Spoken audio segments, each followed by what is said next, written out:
देखिए, बंगाल की ऐसे कई केसेस हैं जो भ्रष्टाचार का है, दूसरा एंटी नेशनल एक्टिविटी का एनआईए का केस है और आईपैक भी उसमें जुड़ गया है।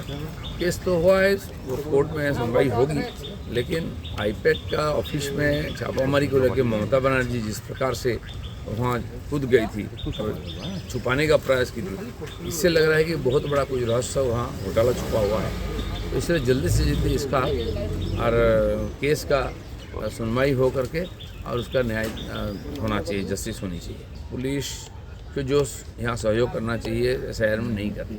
सुप्रीम कोर्ट का आदेश के बाद भी डीजी से एसपी तो कुछ किसी का टस के मस नहीं। जिस प्रकार हिंसा हुआ एसआईआर सुनानी में और अभी भी जिस प्रकार डिले हो रही है जानबूझकर किया जा रहा है और पुलिस का सहयोगिता नहीं है, इसलिए और डिले हो रहा है।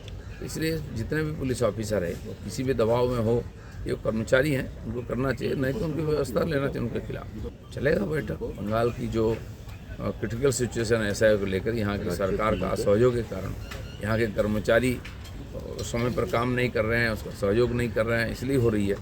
और जब तक एसआईआर कंप्लीट नहीं होगा चुनाव नहीं होगा, तो इसलिए चुनाव कमीशन ने पूरा सीरियसली इसको डील कर रही है। लेकिन जब तक यहाँ की स्टेट गवर्नमेंट सहयोग नहीं करेगा काम पूरा नहीं हो पाएगा। अभी तक स्टेट गवर्नमेंट उसका लिस्ट नहीं देती है, फिर ट्रेनिंग कैसे होगा, फिर वो लोग काम कैसे कर पाएंगे। तो इसलिए चुनाव कमीशन पूरा प्रेशर रखा है। कोर्ट ने भी वही बात बोला है, लेकिन ममता बनर्जी नहीं चाहती है कि ऐसे हो कंप्लीट समय पर हो, तो इसलिए वो जानबूझकर उसमें नॉन कोऑपरेट कर रही है, इसलिए ये प्रॉब्लम खड़ा है।